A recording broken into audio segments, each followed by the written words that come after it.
শুধুমাত্র শিবরাত্রির দিনগুলিতে নয়, প্রত্যেক সোমবারেই যেভাবে আমি পুজো করে থাকি সেটাই আপনাদের সাথে শেয়ার করছি। তবে প্রত্যেক সোমবারে গোটা ফল দিয়ে থাকি না, কোনো কোনো সোমবারে আমি সন্দেশ দিই, কোনো কোনো সোমবারে ফল দিই। যেদিন মনে যেরকম ইচ্ছা আসে সেরকমই পুজো করি। দুধ, দই এবং আকন্দের মালা দিয়ে পুজো করার চেষ্টা আমি প্রতি সোমবারেই করে থাকি। শুধুমাত্র আপনি না, আপনার পরিবারের যে কোনো কেউ কিন্তু মহাদেবের পুজো করতে পারে।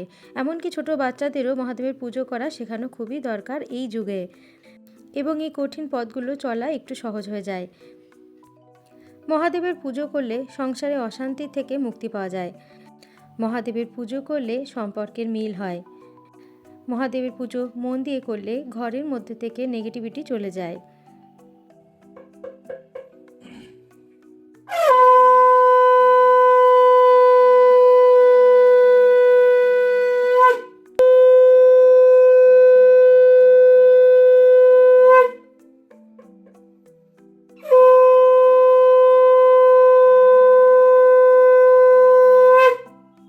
আমি যখন কলেজে পড়তাম তখন আমি বিশেষ শিব পুজো করতাম না এবং সোমবারেও আমিষই খেতাম। আপনারা হয়তো বিশ্বাস করবেন না, স্বপ্নের মধ্যে আমি পেয়েছিলাম শিবজির আদেশ নিরামিষ খাওয়ার এবং পুজো করার।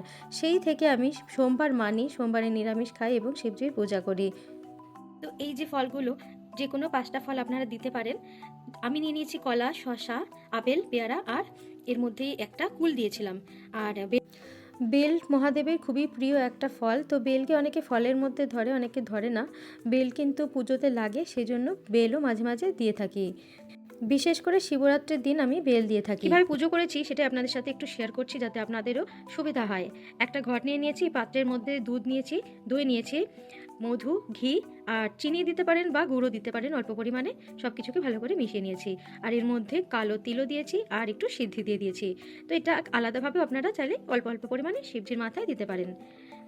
যেই ফলগুলো আপনারা দেবেন সেগুলোকে অবশ্যই ধুয়ে পরিষ্কারভাবে সাইডে রেখে দেবেন। যেই ফুলগুলো আপনারা দেবেন সেই ফুলগুলোকে অবশ্যই ধুয়ে নেবেন। এখানে পৈতেও নিয়ে নিয়েছি। পৈতে শিবজি পছন্দ করেন, বস্ত্র হিসাবে পৈতে পরানো হয়। ওম নমঃ শিবায়, ওম নমঃ শিবায়, হর হর ভোলে নমঃ শিবায়। ওম নমঃ শিবায় জপ করেছি 108 বার। মহাদেবের প্রিয় জিনিসগুলো আপনারা দিতে পারেন। নীলকণ্ঠ, বেলপাতা অবশ্যই দেবেন, 3টে বেলপাতা আর আকন্দের মালা, সাথে ধুতরা ফুল, ধুতরা ফল অনেকেই দেন, আপনারাও দিতে পারেন।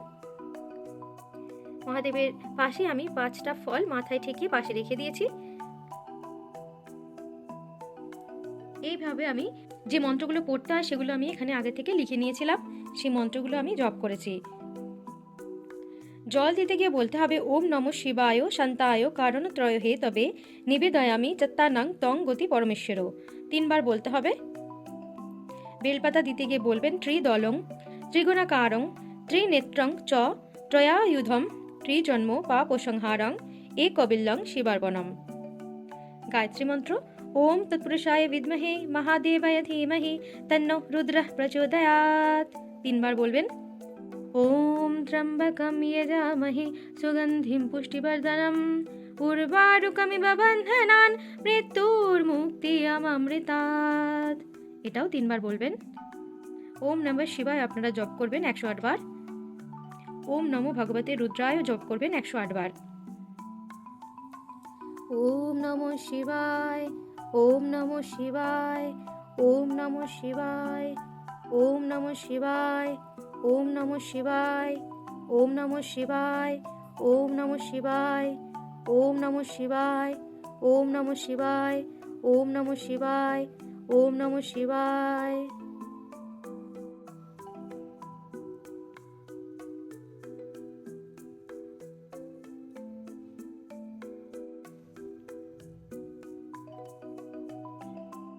কোনো কোনো সময় যদি মহাদেবের পুজোর জন্য আমি আকন্দের ফুল পাই না, তখন আমি যে ফুলটা পাই সেটাই নিয়ে আসি। যেরকম কিছুদিন আগেই আমি নিয়ে এসেছিলাম এই রজনীগন্ধার ফুলটা, এবং মাথায় দিয়েছিলাম বেলপাতা।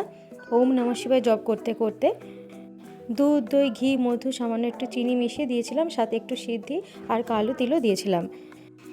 তো খুব সামান্য কিছু জিনিস দিয়ে অবশ্যই মহাদেবের পুজো করতে পারেন। প্রতি সোমবারে মহাদেবের পুজো এইভাবে করলে মনে শান্তি পাওয়া যায়, ঘরে শান্তি আসে, জীবনেও মঙ্গল হয়। সবাই ভালো থাকবেন। হর হর মহাদেব।